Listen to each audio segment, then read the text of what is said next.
इस back video में हमने एक्सरसाइज 4.1 क्वेश्चन नंबर सेकंड का फर्स्ट पार्ट हमने डिस्कस कर लिया था। तो नेक्स्ट पे चेक करेंगे सेकंड का सेकंड पार्ट। एक्सरसाइज 4.1 के बारे में डिस्कस करना है। तो सेकंड क्वेश्चन का सेकंड पार्ट डिस्कस करना है। एक्सरसाइज 4.1। तो मैंने इसमें आपको पहले ही बताया था कि क्वेश्चंस को आपको सोल्व नहीं करना है, खाली इक्वेशंस तक ले जाना है, क्वेश्चन लेफ्ट कर देना है। अब देखो क्वेश्चन में लेफ्ट करें, चेक करें क्या है। The product of two consecutive positive integer is 306. We need to find the integer. We need to find the integer. और ऊपर क्या लिखा था, represent the following statement in a quadric equation. इन्हें खाली क्वाड्रिक इक्वेशंस में आपको रिप्रेजेंट करना है। देखो क्या कहा कि टू इंटीजर है, तो फर्स्ट हम लेट करेंगे x, सेकंड क्या कॉन्जिक्यूटिव इंटीजर मतलब जो कंटिन्यूअसली वैल्यू यूज होगी, जैसे 1 2 3 4 इस सब से। तो फर्स्ट x है, सेकंड x + 1 है।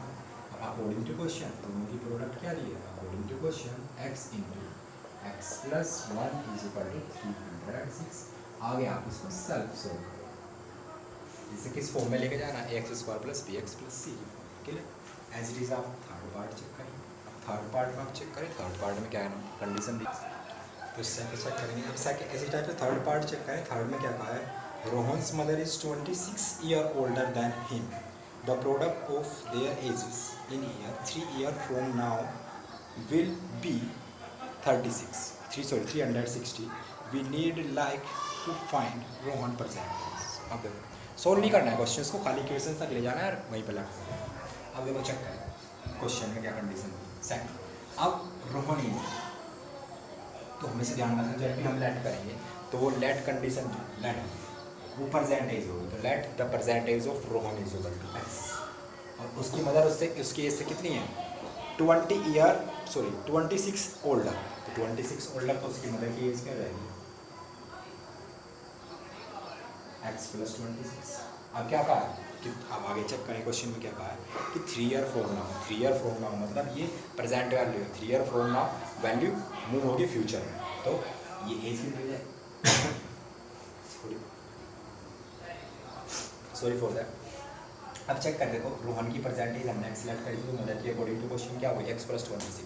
अब क्या कहा है 3 ईयर फ्रॉम नाउ, तो 3 ईयर फ्रॉम नाउ 3 इधर भी ऐड होगा और 3 यहाँ भी ऐड होगा। अब इन दोनों की प्रोडक्ट तो यही तो जब थी आफ्टर 3 ईयर इनकी एज होगी, तो अकॉर्डिंग टू क्वेश्चन क्या कंडीशन मिल जाएगी, दोनों की प्रोडक्ट x + 3। अब यहाँ पर अगर मैं चेक करूँ तो 26 और 3 कितना हो जाएगा 29, और इनकी प्रोडक्ट की है 360। आगे आप इसको सॉल्व करेंगे, जैसे ax² + bx की फॉर्म में आपको रिप्रेजेंट करें। क्लियर। अब इसके बाद नेक्स्ट में चेक करें फोर्थ का, a train travel a distance of 480 kilometre a uniform speed. If the speed had been 8 km/h less than it would have taken 3 hours more the cover the same distance. We need to find speed of a train. अब देखो same speed of a train let करें, जो find करना है वही late करना है। तो मैं सेरफ कर रहा हूँ। हमेशा क्वेश्चन में ये ध्यान रखना है, क्वेश्चंस को आपको रीड करना है, केयरफुली रीड करना है, और रीड करने के बाद आपको ये डिफाइन करना है कि क्वेश्चन में फाइंड क्या करना है। जो फाइंड वाली कंडीशन होगी ऑलवेज वही वैल्यू लेट होती है।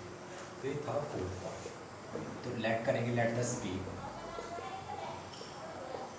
ऑफ ट्रेन, तो लेट करेंगे let the speed of train equal to x km/h। ठीक है, ये हमने लेट कर दी। अब देखो क्वेश्चन में क्या कहा कि जब ट्रेन डिस्टेंस ट्रेवल कर रही है, तो डिस्टेंस ट्रेवल कितनी हो रही है, तो डिस्टेंस हमारे पास कितनी है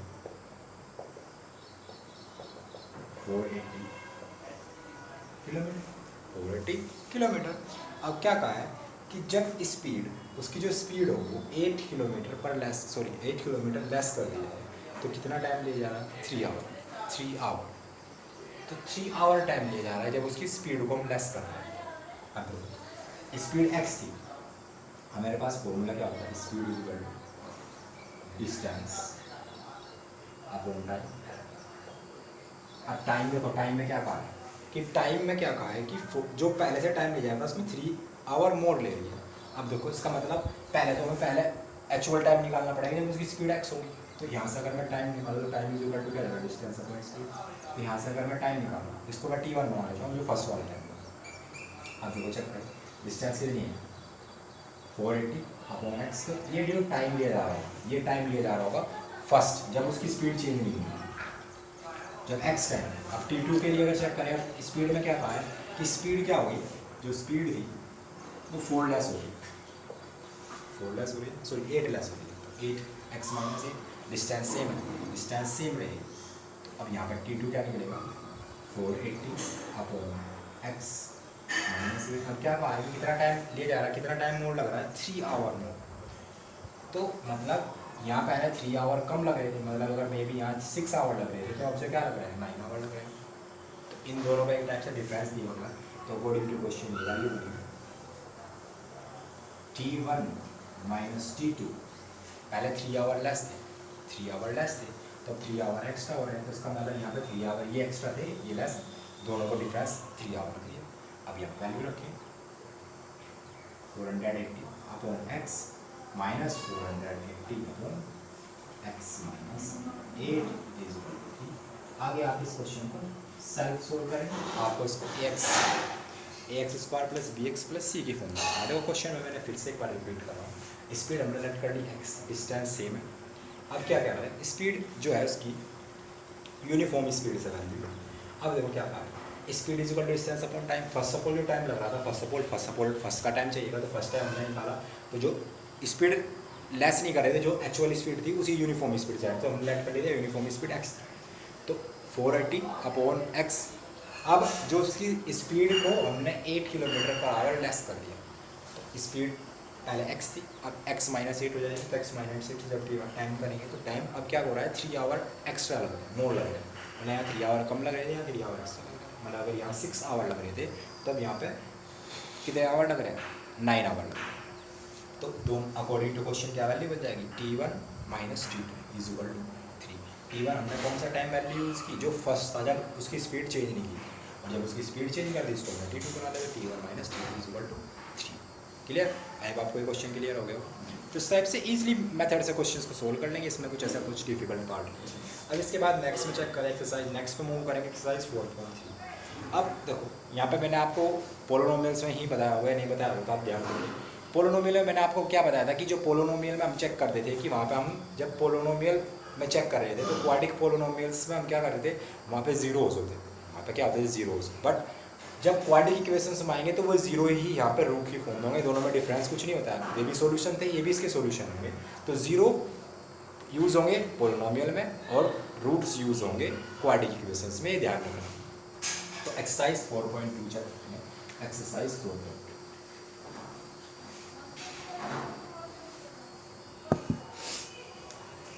एक्सरसाइज 4.2 फर्स्ट क्वेश्चन। अब देखो फर्स्ट क्वेश्चन में जितने भी पार्ट हैं क्या करना है, फैक्टर फाइंड करना है, रूट्स फाइंड करना है। तो फर्स्ट पार्ट के जितने भी पार्ट हैं वो सब आप सॉल्व करेंगे, क्योंकि ऐसे क्वेश्चंस हमने पोलिनोमियल में मैंने आपको इजीली कराए हैं, तो ये सारे पार्ट आपको सॉल्व करना है। अब देन सेकंड क्वेश्चन में चेक करेंगे solve the problem given in first example. अब फर्स्ट एग्जाम्पल आप ओपन करें, फर्स्ट एग्जाम्पल में जो प्रॉब्लम्स दे रखी है। अब फर्स्ट एग्जाम्पल में भी आप चेक करेंगे, देखो आपके पास वर्ड प्रॉब्लम में कंडीशन दे रखी है, तो उससे आपको इक्वेशन बनानी है, उसके रूट्स निकालने हैं। तो ये क्वेश्चन भी आप सॉल्व करेंगे, इन दोनों क्वेश्चन को मैं बताऊँगा। तो फर्स्ट और सेकंड दोनों क्वेश्चन आपको सॉल्व भी करना है, फर्स्ट और सेकंड दोनों क्वेश्चन आप कैसे करेंगे, सॉल्व करेंगे। क्योंकि फर्स्ट क्वेश्चन हमने पोलिनोमियल में डिस्कस किए थे, जब जीरो निकालते हैं बस यहाँ डिफरेंस आ जाएगा, यहाँ रूट्स हो जाएंगे। सेकेंड क्वेश्चन एग्जाम्पल फर्स्ट के जो इक्वेशंस प्रॉब्लम है, उन प्रॉब्लम को इक्वेशंस की हेल्प से क्या करना है, सोल्व करना है। मीन्स यहाँ भी रूट ही निकालना है, यहाँ भी रूट्स फाइंड करने हैं, find roots, find roots. Clear है? सोल्व करने का मतलब है, प्रॉब्लम को सोल्व करने का मतलब है कि उसके रूट्स निकालना है। क्लियर? तो फर्स्ट और सेकंड ये दोनों पार्ट आपको सॉल्व करना है। अब इसके बाद थर्ड क्वेश्चन में चेक करें, थर्ड क्वेश्चन में क्या कहा है, find the number whose sum is 27 and product is 182। अब देखो क्वेश्चन थर्ड, तो लेट टू नंबर्स है, तो लेट करेंगे, let the first number, let the first number is equal to x। अब देखो सेकंड नंबर क्या लेट करें, first number is equal to x।